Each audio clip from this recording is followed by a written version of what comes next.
So I hope my screen is now visible, and I have opened my slideshow for the time series analysis which we have started yesterday. Let we go to the full screen mode. Okay. So yesterday we have seen what is time series data, and that is actually like a discrete time signal, right? And the sampling interval is fixed, which may be a minute, second, hour, month, day, year, anything. The interval sampling interval can be anything, right? So that's we have seen, and we have seen at the linear filter model of this time series, right? And particularly we have classified these time series into two categories, the stationary and the non-stationary, and practically the strong stationarity is very difficult to achieve. So we are having the weak stationarity. The meaning of weak stationarity means the uh, mean is constant and it is not changing with respect to time window. Also the covariance between any two, you can say, observation in any window, in any time window, is finite, as well as function of the time difference between that two sample, right? It will not depend on actual time, right, at which it is observed. So that's what we mean by the weakly stationary. It is also called second order stationary because we are assuming the second order moment. The covariance is a second order moment. The mean is a first order moment. So the second order moment is, you can say, finite, as well as it is you can say not depending on the time frame in which we are measuring. It is only function of the time lag, right, between the two samples. So that's what we have seen yesterday, the classification of the time series data. So it is non-stationary or stationary. In stationary we can have a strong stationary and weak stationary. Practically we are handling the weak stationary time series. So we are taking up to second order statistics. The covariance and variance are called the second order statistics because they involve the quadratic or square terms. So I hope you recall it. Okay. We have seen one example of this kind of time series which has, you can say, a seasonality, periodicity, as well as it is non-stationary, because if you take any time frame, then the mean value is keep on rising, right? The mean value keep on rising. It is finite but keep on rising. So this is example of the non-stationary kind of time series, right? We can make it stationary by doing some pre-processing. So that's what we need to refer today. But before that, we have seen the linear time series model, means how to represent this observation at any instant of time. So let I say my time series is written by yt, which is observation at any time t. And when I write yt in a curly bracket, it represents the all data. It represents the whole sequence. So recall from our signal system that when we are using curly brackets, so it's a sequence. So it represents this yt from t equal to something to t equal to something. So number of samples are there. It is a set, okay, sequence. When we write only yt, it is just a time series variable. It is just a time series variable. It represents a sample. It represents a sample. So be careful of this notation. And slightly we are using a different notation than signal processing. It is y suffix t instead of y in bracket t. So instead of making it a function of time, because we cannot describe it as a deterministic function here, right? We cannot write it as a deterministic function of time, but it can be expressed in terms of some statistical properties, right? And that's why it is a, you can say, the time series represents some stochastic process, which is a random process. So all these terms I think clear to you. So we always write y suffix t, not the y of t. In a DSP term, when we have deterministic signal, we always write y of t. Say y of t is equal to, say, t square plus 1, or y of t equal to t into ut for ramp. So that's deterministic signals are there. Here it is not like that.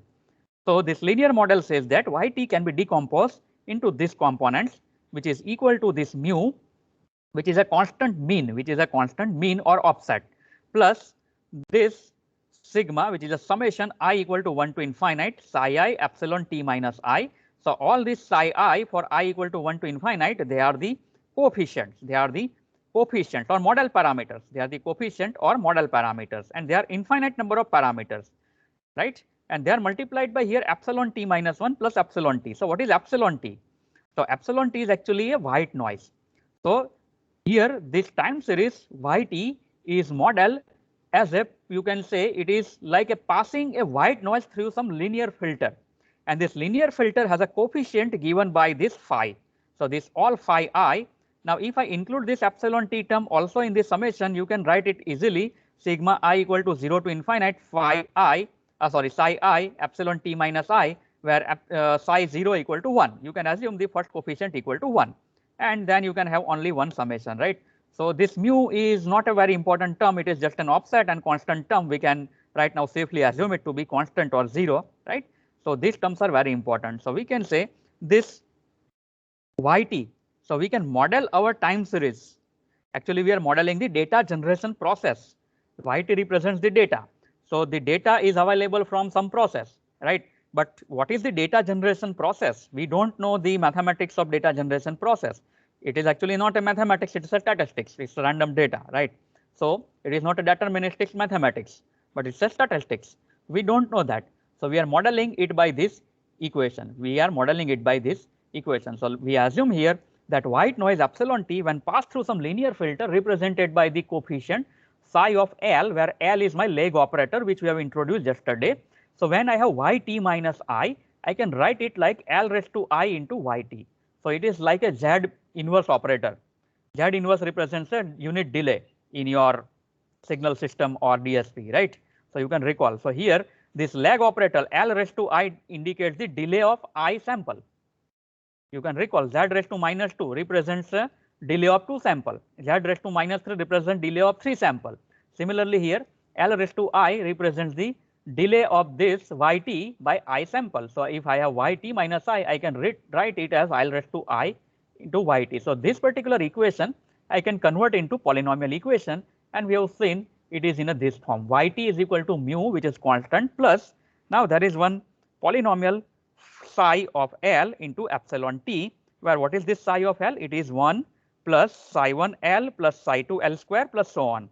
So the coefficient and lag operators are combined to frame this polynomial, and you can compare this with the, you can say, polynomial equation that we have studied in transfer function representation of the discrete time LTI system or continuous time LTI system, right?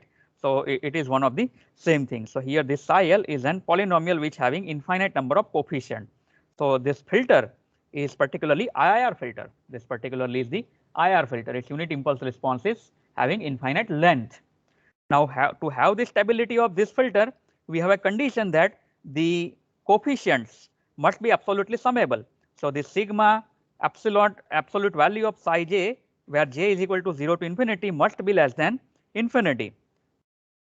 So in the signal system or DSP, it is condition for stability of the filter. Now here, this is the condition for stationarity of the process, right? So your yt is, you can say, stationary, or in signal system we can say it's bounded, right? Because the white noise is a bounded process. The white noise is a bounded process. Now if system is stable, then bounded input produce bounded output. Now here bounded means stationary. Bounded means stationary. The mean is not increasing indefinitely. Okay, that means bounded. Mean remains almost constant, right? Mean remains almost constant for any time frame. So it is a bounded. Like we have seen this example where the mean is constantly changing. It is unbounded sequence. Okay. So we want here yt to be stationary process or bounded sequence. So for that, what we need, this stable filter, because white noise is always a stable sequence. So we need to pass it through the stable system so that we produce the bounded output. And for that, there is a condition of this filter that filter coefficient must be absolutely summable. And here the condition for stationarity is very similar. The coefficient of this model must be absolutely summable. So I hope you able to get this correlation, right? If this is not satisfied, then yt is non-stationary. Okay, and as we see, in the mu has no specific meaning except it's a reference point or the level of the process, as long as it is constant, right? So we can neglect this constant, which is just an offset value. Now let me go in detail of this. The problem with this simple model is this IIR filter. Can we estimate infinite number of coefficient from finite amount of data? Can anybody tell me the answer? To have representation of any time series, let I say yt represents the price of, say, one stock, say stock number 1, say stock x1. It represents the price of, say, stock with respect to time. But I have a finite amount of data. Can I estimate the infinite number of psi i's from the finite amount of data? No. So that is the first difficulty. We cannot estimate a model that has infinite degree polynomial of coefficient with a finite amount of data. So we have to make some change in this psi L. We cannot estimate the infinite number of coefficient. So we know that if this psi l is a rational polynomial or approximately rational. What is meaning of rational polynomial? Can anybody tell me? Now this all concept of signal processing we have to carry forward here. If you understand it very well, then this is very easily understood. Can anybody tell me what is rational polynomial?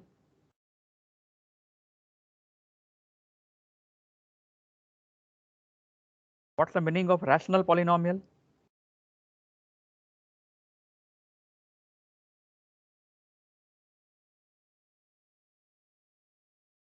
That is required, right? So you should be very careful. You have to correlate your subject. See, whatever you are studying in past semester, you have to carry forward.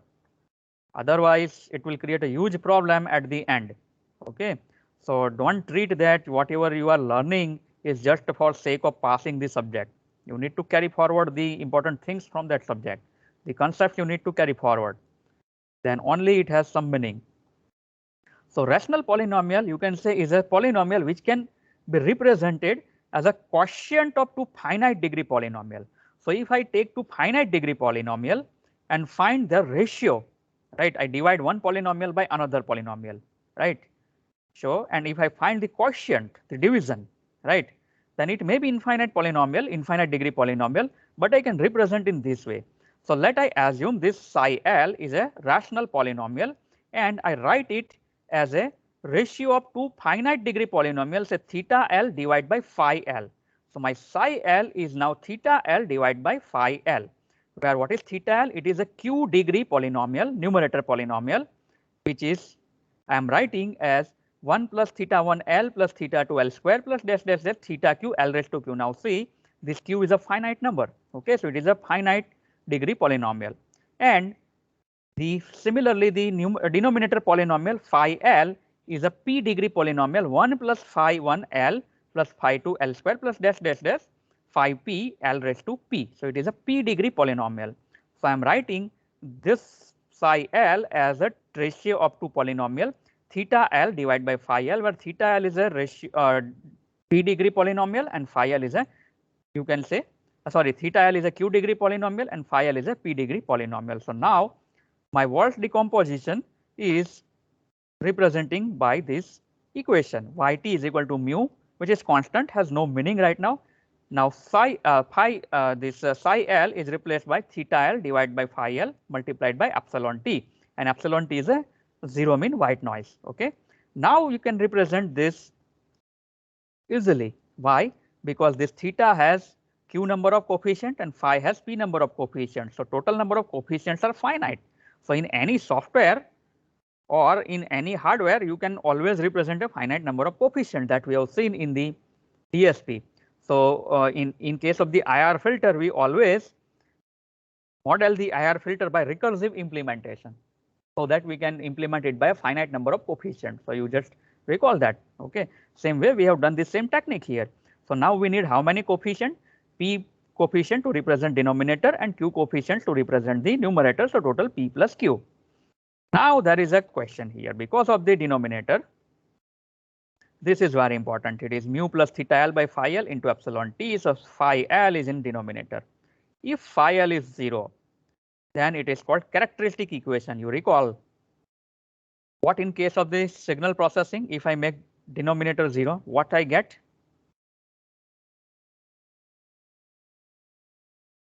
I want answer from somebody. Let's say h of z is equal to nz by dz. If I make dz equal to 0, what I get? What the solution of the polynomial dz equal to 0 represents? And what the solution of polynomial nz equal to 0 represent?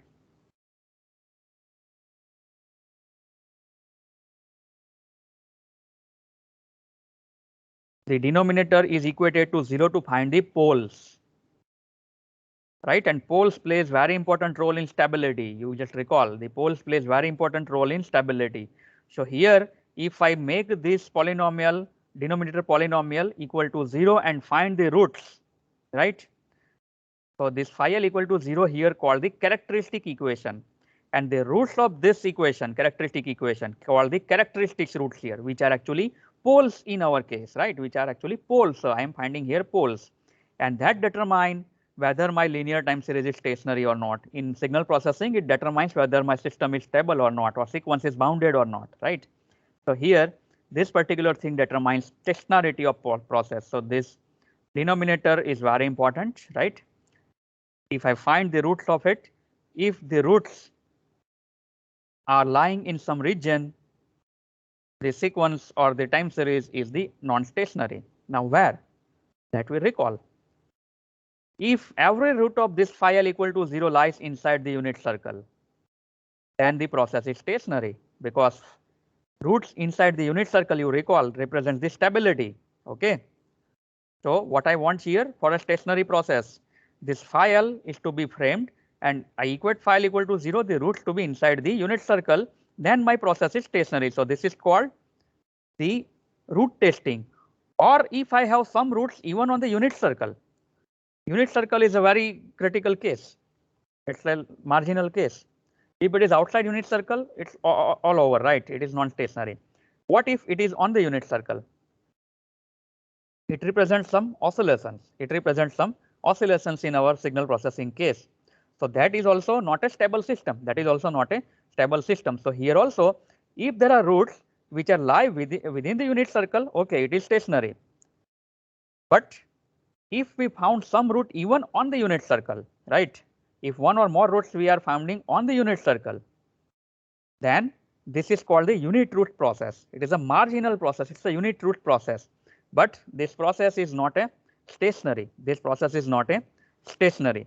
And remember, by meaning of finding the roots which are lying inside the unit circle means what? The roots can be complex in general. So its magnitude should be less than 1. If its magnitude is equal to 1, it is on a unit circle. If magnitude greater than 1, it is outside the unit circle. You can recall all this, right? So if I find the roots magnitude equal to 1, then they are on the unit circle. They are on the unit circle. So unit circle represents a marginal case. So here it is called the unit root process. So there are some tests available, statistical tests available, which we have to do on time series to find the stationarity. They are called the unit root test. They find whether all roots are lying inside unit circle or some roots are on the unit circle, right? If it will be outside unit circle, obviously it is non-stationary and it will be clearly visible from the graph that it is unbounded, right? That we have seen in the first case, okay? So I hope you are able to recollect this. So what happens in my statistical, you can say, framework, if my series or if my time series or if my sequence is not having all roots inside the unit circle. So the mean value or expected value, the variance or covariance of this kind of stochastic process, what happens? They will grow with respect to time and leads to the non-stationarity. So the roots of the characteristic equation must be inside the unit circle with this particular model. I hope you are able to get this point. Okay. Now you say that if this will found in a system, in a signal processing, we can design a different system if this system is found unstable. What we can do here, we have to deal with this data. Even though it is non-stationary, we have to deal with it. So we have to make it stationary. So we need to do some pre-processing. So one of the common pre-processing is a differencing. So very common way to make a series means we are generating another time series from the given time series, which is a stationary. We derive, right? A very basic operation is a differencing. How? Say for example, I take this particular series, this monthly CO2, monthly average CO2 concentration series, right? And I do one operation which is called differencing, means I find yt minus 1. And let we call the new series as a d of t, which is a difference series, first difference, yt minus 1. So I take a successive difference like this. I go to that. So I neglect the first point, then I go to the second point, then second point minus first point, third point minus second point, fourth point minus third point, and likewise. So ultimately, I will come with the another series d of t, which is one sample short of the original series, because we have found the difference. So we need to have always two samples. So it is one short of the total number of samples. Anyway, but that doesn't matter if you have a large number of data points, right? So we come with the first difference series, and the plot of this particular series, this which is non-stationary, is given here. And you can see now if I take any time frame, then mean you can say almost constant, slightly fluctuating, but it is almost finite and constant, right? It is not deviating or not diverging, right? Also, you can see this seems to be bounded. This seems to be bounded, right? With increasing time frame, it seems to be bounded. So, very basic operation is the differencing operation. There are so many other operations which we will see later on. Okay. So, you can see this is a first order difference. Even by first order difference, if you will not frame or if you will not able to find the stationary time series, you can do the second order difference. Sometimes if it is exponential rise, you can do the log transformation. So, that we will see later on. I hope this particular part is clear. So, now I go to this pre-processing in detail. So, I take a pause of half minute. If you have any doubt, you can ask me. This concept is very important.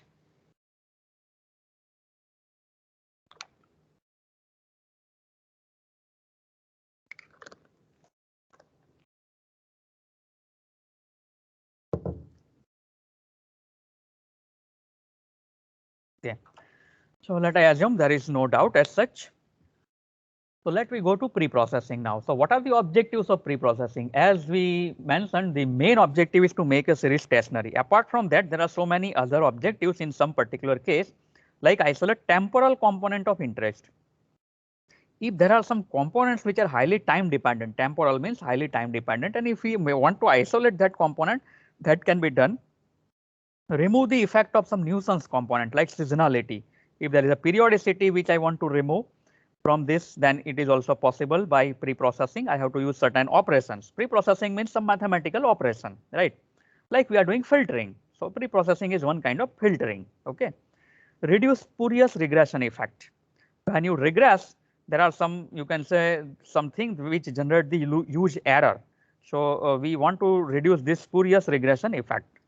Stabilize variability that grows with level of series. So if there are too much of time variance, if I want to stabilize against that, then that is also possible. These are higher level of pre-processing operation. Make two or more time series more directly comparable. If I want to compare two time series, then I have to make it obtain the transformed version of the time series in such a way that I can have a easy comparison. Otherwise, if you want to compare a price fluctuation of one stock with respect to other stock directly, you cannot do it.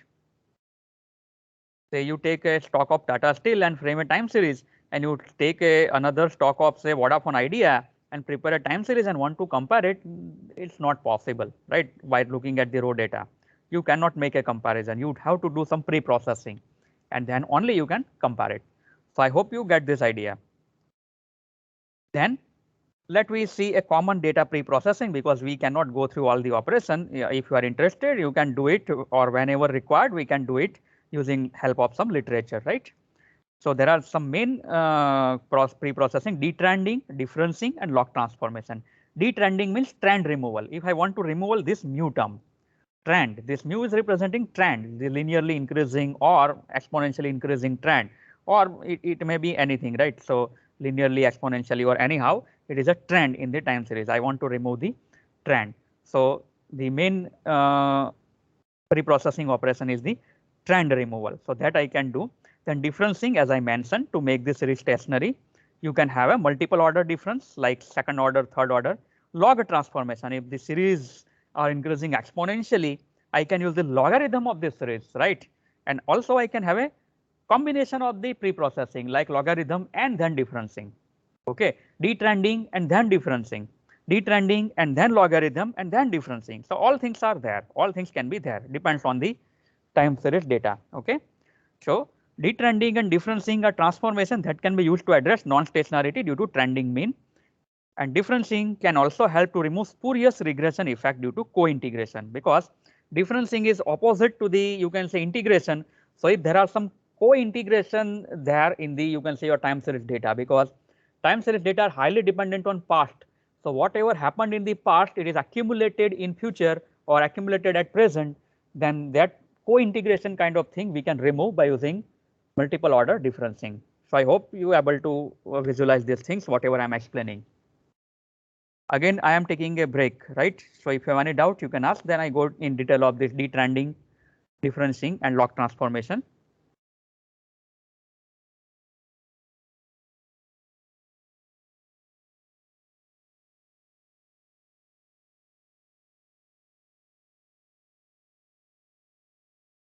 So hoping any doubts or it's clear.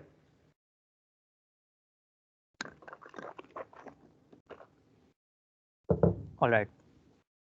Whatever we are describing in theory, in practice done by the software. Okay. So we are using some inbuilt functions to do it. But understanding is very necessary. Concept clearance is very necessary. Let me first go through detrending. So some non-stationary time series can be modeled as a sum of deterministic trend and a stationary stochastic process. So some time series data are like this yt having this mu which is not constant for all time frame, but it is deterministic. It is deterministic for particular time frame. So it is mu of t. So it varies with time, but it is deterministic. Plus epsilon t. Let we take only a simple term, single term epsilon t, which is a white noise, right? Which is a white noise, right? It is a white noise stochastic process with zero mean, and the mean value of the time series is represented by this mu, which is mu of t, but it is changing with respect to time, but it is deterministic. So this deterministic trend can have multiple components such as non-seasonal and seasonal components. So this mu t also involves the seasonal component or or non-seasonal component. Seasonal means there are periodic fluctuations, right? So your mean value will involve this, or it can be non-seasonal, right? Say steadily increasing or exponentially increasing, okay? But there may be some seasonal component. So we can detrend or decompose the data to identify and estimate its various components. So we have to do certain decomposition. Means आपको एक data दिया गया उसमें से उसका decompose कर दो उसको, right? So I decompose this yt in two parts, mu t and epsilon t, where epsilon t is a total random white noise and mu t is a deterministic mean component. So there are some techniques using which we can do this. So we decompose it and then we subtract this mu t from yt. We remove this trend. We remove this trend. So we have now only the random component in the time series available, and then we can do some processing on it and we model it so that we can predict it future value in a more better way, right? Otherwise, this mu t, which is deterministic, so it can be also predicted in future in a very, you can say, with a very huge confidence or with a very high accuracy. So I hope this particular thing is clear. So the detrending process, in short, involves estimate the deterministic trend component like mu t, remove the trend from the original data. So whatever left out is only residuals.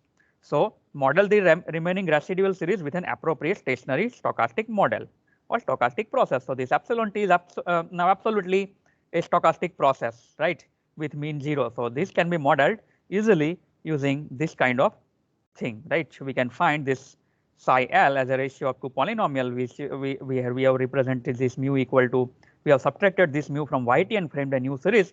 So now we have only stochastic components left out and we can easily model it, right? So this is the detrending. So we can estimate it parametrically using least square. So there are some optimization framework available to estimate this mu t, right? There are some optimization framework available. So one of them is a least square, which I introduced yesterday, or non-parametrically using the filters like moving average. You just recall what is moving average filter. What's the moving average filter? It's a low pass filter. It finds actually a trend, find the average value. So if you want to find this mu t, you pass your time series through a low pass filter and find this average value and subtract it from the time series. So you eliminate this. So these moving average filters are very much helpful. So recall this concept of the filter also from our signal processing, okay? Or you can use the combination of this least square optimization, means parametric method, or the non-parametric methods like moving average filtering, okay? So you will see very high correlation of that subject with this. Then detrending yields estimate of all trend and stochastic components. So we decompose this mu of t and epsilon t. Epsilon t is a stochastic component, mu t is a deterministic component, right?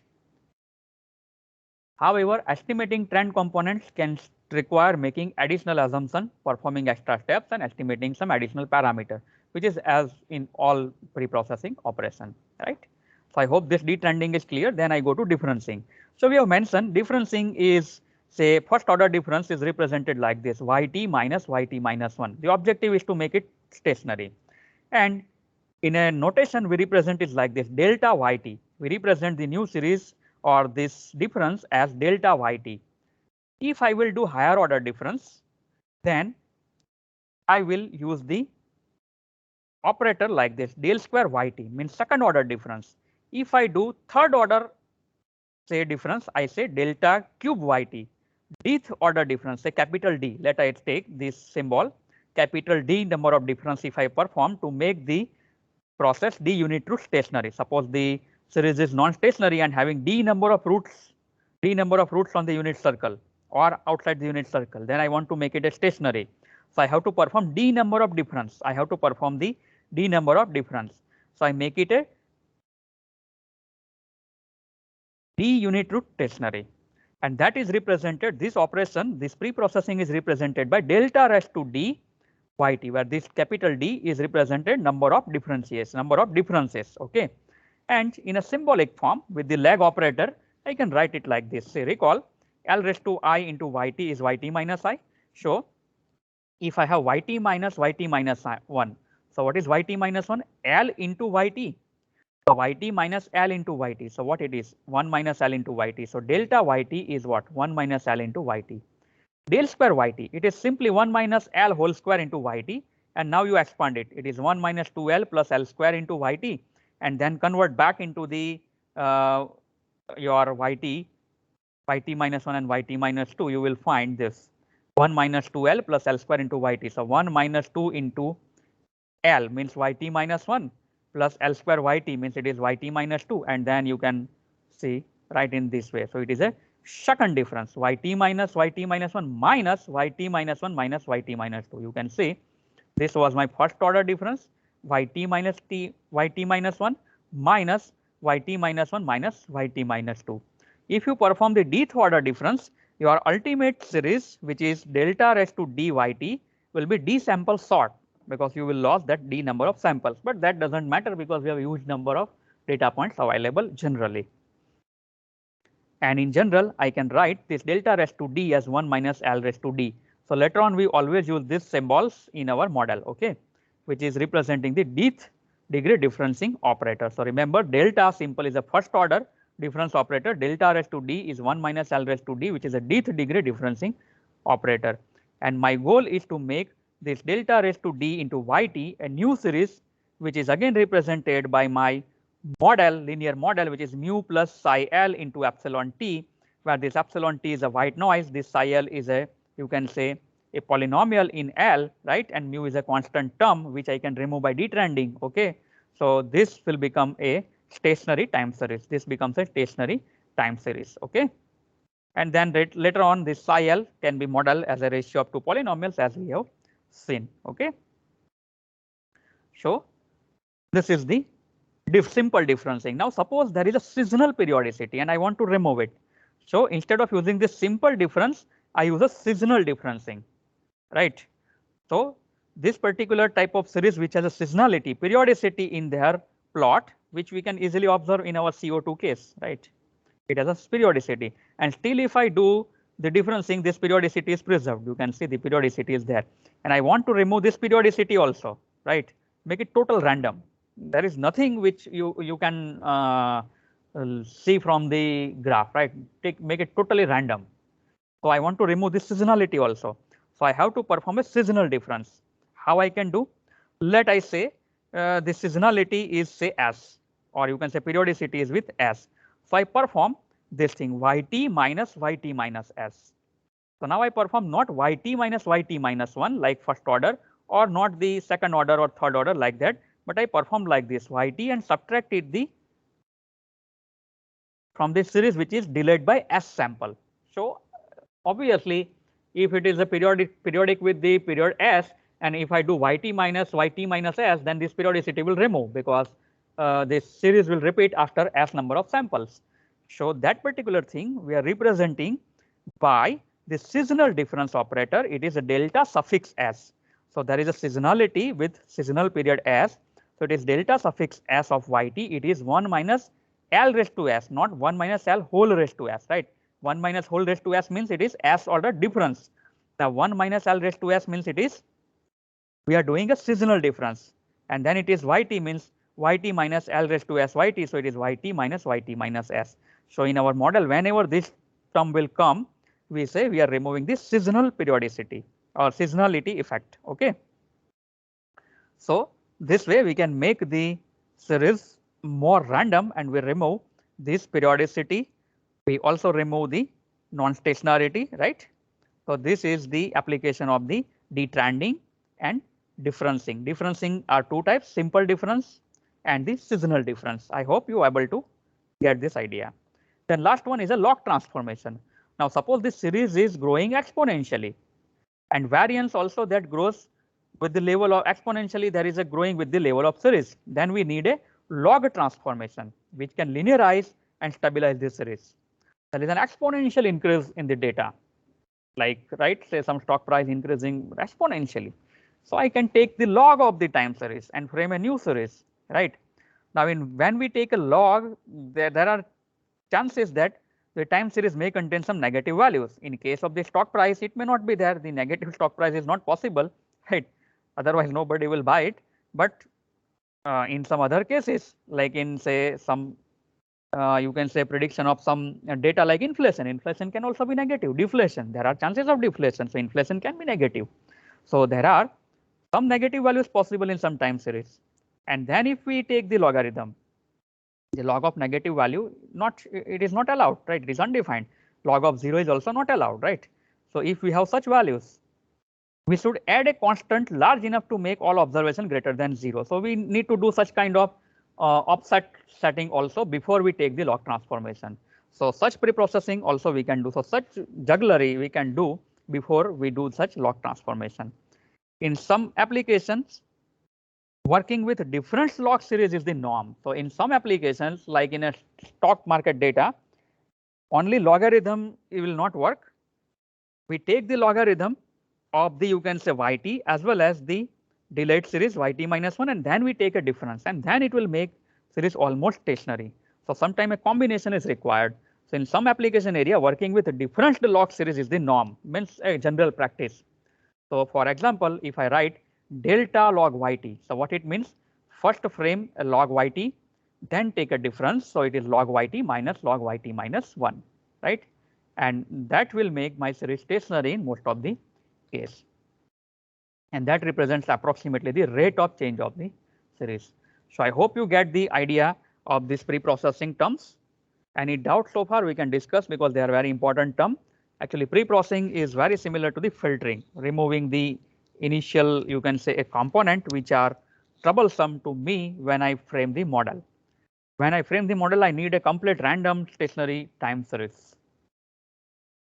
Now next topic is to see the correlation, where we will see autocorrelation and partial autocorrelation function, which are very important term in the time series model. So now we assume my time series is a stationary. If it is non-stationary, how to make it stationary we have seen. We will see it practically when we do the practical, but I am not finding enough time for do the practicals. So after your internal assessment, I will conduct some multiple practical session. Even I can conduct the extra session. So we can first complete the portfolio management and then we go with the time series analysis for practical. Okay. So in the next session, which will be, I think, after your internal assessment, we will see the ACF and PSEF, which stands for autocorrelation function and partial autocorrelation function. And to find this ACF and PSEF, I need a stationary time series data. So I assume now series is stationary. Okay. If there is non-stationary part, we have to remove it by detrending, differentiating, or log operation. Or even there are some other operations available, advanced operations, which you can refer to literature. So I hope this part is clear. Shall I repeat it? So what we have seen, the basic linear time series model, well, we have represented it by this equation, but this number of parameters are infinite. So this psi of L, we have represented by the ratio of two polynomials, and one polynomial is of degree p, which is denominator, and another polynomial of degree q, which is numerator. The denominator polynomial finds the characteristics roots. Roots must be inside the unit circle here to have the stationarity. If it is even on the unit circle, we are not allowing it. We have to make this series stationary by using some pre-processing like detrending, differencing, and the log operation. Sometime we need the multiple differencing, the seasonal differencing, or combination of difference and log. Okay, so that depends on the type of the time series. So that we have to look at the practical. So any doubt so far? And I'm also not getting you are exactly learning this or not, because this is totally a new kind of subject compared to your all other subjects, apart from your probability and statistics, which is a prerequisite for this. It's slightly away from your conventional subject. So let I wait for questions from you, because today we have a time to discuss question. Any doubt regarding the internal assessment or so far what we have discussed?